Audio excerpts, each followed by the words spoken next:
Bahujan Samaj party తరఫున MLA అభ్యర్థిగా నేను పోటీ చేస్తున్నాను. శ్రీకాకుళం నియోజకవర్గంలో మా ఆశయాలు ఏంటంటే వెనకబడిన బడుగు బలహీన వర్గాలు అందరూ ఇప్పటి వరకు అందరూ వెనకబడి ఉన్నాము.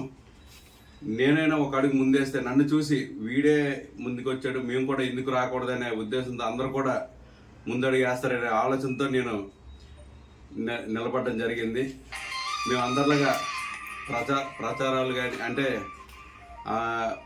చాలామంది చూస్తూనే ఉన్నాం, పెద్ద పెద్ద పబ్లిసిటీలు గట్రా చేసుకొని గట్రా అంత స్థాయి వ్యక్తిని అయితే నేను కాదు.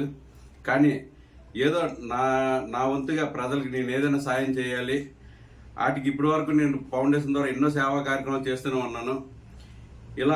ఇలా పోటీ చేశాక నేనంటూ ప్రజల్లోకి కొంత తెలిస్తే ఇంకొంచెం సేవా కార్యక్రమాలు ఎక్కువ చేయడానికి ప్రజలకు నేను నా వంతుగా ఉపయోగపడే ఏదైనా అవకాశం ఇస్తారేమో ప్రజలనే ఆలోచనతో పోటీ చేయడింది, పార్టీలో పోటీగా దిగడం జరిగింది.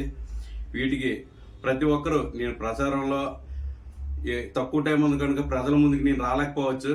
కానీ నా యందు ప్రతి ఒక్కరు దయ ఉంచి మీరందరూ కూడా నేను మంచి చేస్తాననే ఆలోచన ఏమన్నా మీకు ఉంటే ఖచ్చితంగా నేను ఇలాగ ఓట్ల టైంలో వచ్చి మీ ముందు వచ్చి కనిపించి వెళ్ళిపోయే మనిషిని కాదు. మీ అందరికీ శ్రీకాకుళంలో ఉన్న ప్రజలందరికీ తెలుసు. నిత్యం మీ అందరిలో నేను ఒకటిగా ఉంటూనే ఉంటాను.